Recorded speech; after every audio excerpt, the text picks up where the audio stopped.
Dude, what I'm always like I think I sort of know the answer, but it's hard to stick on the tortoise. Is trend catchers.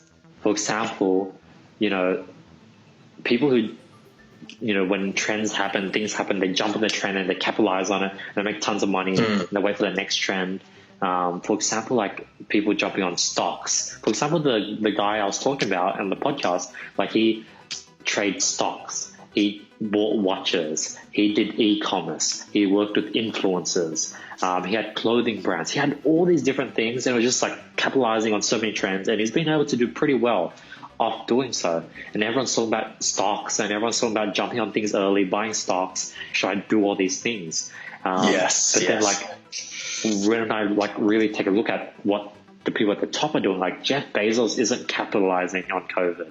Elon Musk did nothing during COVID. He didn't like buy a ton of shares, like, because you have limited bandwidth. And if you just focus on one thing, like Jeff Bezos, you should just focus on books for the longest time. He just focused on just selling books, and like only recently has he popped off in the past 5 years, and everyone knows who he is. But like before then, it was like an exponential curve. That long period was just him focused on Amazon and selling books.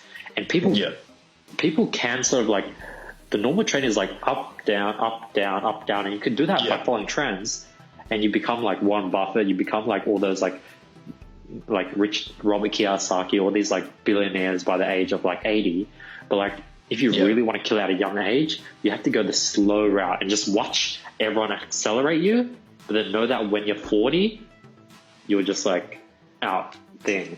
So even though I know this, it's so hard though to stick to. Like it's crazy. Like we've come full circle. Like we literally started off by talking about the tortoise and the hare story, and then now we're literally back on it. Like it's crazy to think like, it is important to be able to watch trends, because in any business that you operate in, you'd be extremely negligent to not understand what's going on around you, right? But like you said, being able to focus on your product and giving you 110% into what you're doing, when you play that slow game, like you said, like five to 10 years ago, if you told anyone Jeff Bezos is going to be the richest, like a trillionaire by, I think it was like 2030 or something, like, everyone would be like, shut up, bro, like, just shut up. Like that trend, that amazing rise that he's been on, it's ridiculous, isn't it? Like no one would have picked it. No one.